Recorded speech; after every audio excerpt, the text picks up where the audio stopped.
പഞ്ചേന്ദ്രിയങ്ങളുടെ കാര്യമാണ് പറഞ്ഞത്. അപ്പൊ പഞ്ചേന്ദ്രിയങ്ങളെക്കാൾ കൂടുതൽ ഈ പഞ്ചേന്ദ്രിയങ്ങൾ മുഴുവൻ നിയന്ത്രിക്കുന്ന ഒരു ഇന്ദ്രിയമുണ്ട് നമുക്ക്. അതാണ് നമ്മുടെ മനസ്സെന്ന് പറയുന്നത്, അല്ലെ? ഈ മനസ്സാണ് തീർച്ചയായിട്ടും ചില സമയത്ത് നമ്മൾ നന്നായിട്ട് കേൾക്കുന്ന സമയത്ത് നമ്മൾ കാണില്ല. എന്താ കാരണം? മനസ്സ് കൂടെ വരുന്നില്ല എന്നുള്ളതാണ്, അല്ലെ? ഇപ്പോ ശ്വേത നന്നായിട്ട് പാടുന്ന സമയത്ത് മറ്റെന്തെങ്കിലും നടന്നു ശ്വേത അറിയില്ല. എന്താ കാരണം? ആരെങ്കിലും തൊട്ടാൽ അറിയില്ല. എന്താ കാരണം? ശ്വേതയുടെ മുഴുവൻ നിയന്ത്രണവും മനസ്സ് ഏറ്റെടുത്തിരിക്കുകയാണ്. അപ്പൊ മറ്റൊന്നും അറിയാൻ നമ്മൾ സമ്മതിക്കില്ല. ഇതാണ് മനസ്സിന്റെ പ്രത്യേകത എന്ന് പറയുന്നത്. അപ്പൊ ഞാൻ മനസ്സുമായിട്ട് ബന്ധപ്പെട്ട ഒരു ചെറിയ മാജിക്കാണ് കാണിക്കാൻ പോകുന്നത്. എനിക്ക് കാണികളുടെ ഭാഗത്തു നിന്നും ഒരാളുടെ സഹായം വേണം. ആരെങ്കിലും ഒരാൾ. പേര്? ശ്രീജിത്ത്. ഓക്കെ. സ്വദേശം? മണ്ണന്തല. ഓക്കെ. എന്ത് ചെയ്യുന്നു ശ്രീജിത്ത്? സൗണ്ട് എഞ്ചിനീയറിംഗ് പഠിക്കുക. സൗണ്ട് എഞ്ചിനീയറിംഗ് പഠിക്കുകയാണ്. എവിടെയാണ്? ജഗതിയിലാണ്. ഓക്കെ.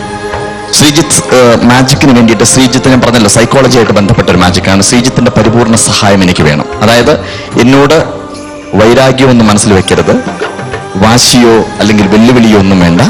വളരെ കൂളായിട്ട് നമ്മളെല്ലാവരും സഹകരിച്ചുകൊണ്ട് മാജിക് അവതരിപ്പിക്കണം എന്നർത്ഥം. റൈറ്റ് ശ്രീജിത്ത്? ഓക്കെ.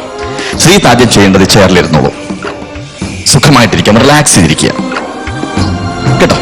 ഇനി ശ്രീജിത്ത് ഞാൻ പറഞ്ഞ കാര്യങ്ങൾ ഒരിക്കൽ കൂടി ഓർമ്മിപ്പിക്കുകയാണ്.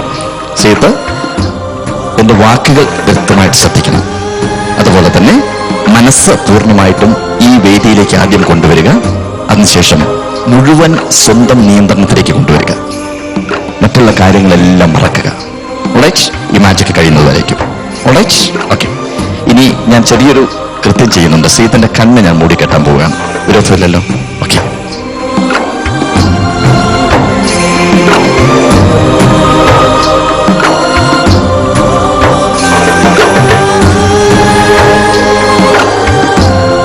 ഇനി എനിക്ക് സുധാചേച്ചിയുടെ സഹായം വേണം. ഇവിടെ ഇരിക്കും, അങ്ങോട്ട് തിരിഞ്ഞിരിക്കാം. ഞാൻ നേരത്തെ പറഞ്ഞല്ലോ ഗന്ധവുമായിട്ട് ബന്ധപ്പെട്ട ഒരു ഇന്ദ്രജാലം. ഈ ജാലവിദ്യ കാണിക്കാൻ വേണ്ടിയിട്ട് അഖില എന്നെ സഹായിക്കണം. 4 കാർഡുകൾ എന്റെ കയ്യിലുണ്ട്. ഈ കാർഡിൽ എഴുതിയ കാര്യം എന്താണെന്ന് നമ്മൾ വായിക്കുന്നില്ല, കാരണം ശ്രീജിത്ത് അറിയണ്ടെന്ന് വിചാരിച്ചിട്ടാണ്. ഇത് ക്യാമറയിൽ എടുക്കാം, ചേച്ചിക്ക് കാണാം. 1, 2, 3, 4. 4 കൃത്യമായിട്ട് കണ്ടിട്ടുണ്ടാവുമെന്ന് വിചാരിക്കുന്നു. 1, 2, 3, 4. 4 കാർഡുകളാണല്ലോ. ഇത് ആദ്യമായിട്ട് ചേച്ചിക്ക് നന്നായിട്ടൊന്ന് ഷഫിൾ ചെയ്യാം, കമിഴ്ത്തി പിടിച്ച് ഷഫിൾ ചെയ്യാം.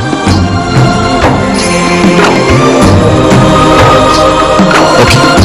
അഖില, ഇനി ചേച്ചി ചെയ്യേണ്ടത് ഇതിനകത്ത് നിന്നും ഏതെങ്കിലും 2 കാർഡിൽ ടച്ച് ചെയ്യാം. ഏതെങ്കിലും 1, 2, 2 കൈ കൊണ്ടും ഓരോ കാർഡിൽ ടച്ച് ചെയ്യാം. ഓക്കെ, അത് രണ്ടും. റൈറ്റ്. ഇനി ഉള്ളത് ഈ 2 കാർഡുകളാണ്. ഈ 2 കാർഡിൽ ഏതെങ്കിലും ഒരെണ്ണത്തിൽ ടച്ച് ചെയ്യാം. ഓൾറൈറ്റ്.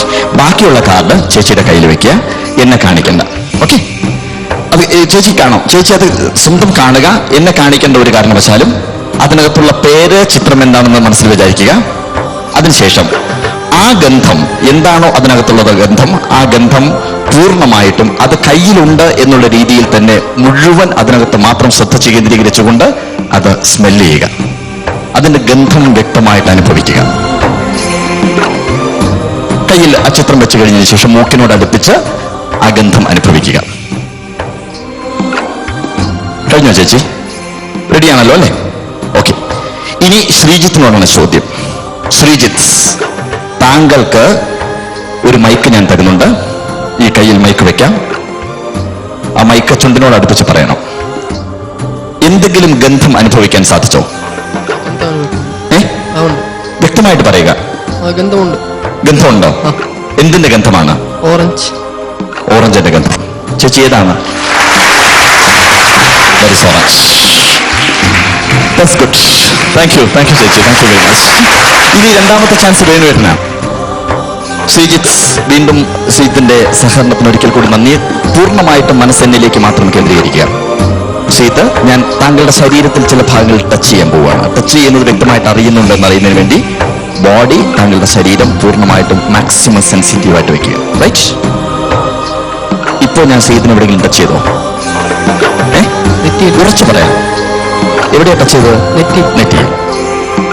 ഇപ്പൊ എവിടെയെങ്കിലും ടച്ച് ചെയ്തോ? കയ്യിൽ. ഇപ്പൊ ടച്ച് ചെയ്തോ?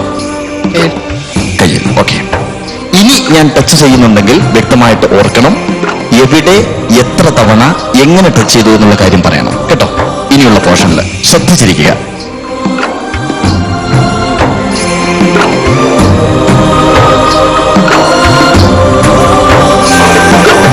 ശ്രീജിത്ത്, താങ്കൾ ഞാൻ ടച്ച് ചെയ്തോ? ടച്ച് ചെയ്തു. എത്ര തവണ? എവിടെ ടച്ച് ചെയ്തു? എവിടെ ടച്ച് ചെയ്തു? Right shoulder. റൈറ്റ് ഷോൾഡറിൽ. റൈറ്റ് ഷോൾഡറിൽ ടച്ച് ചെയ്തു. എത്ര തവണ ടച്ച് ചെയ്തു? 4 പ്രാവശ്യം.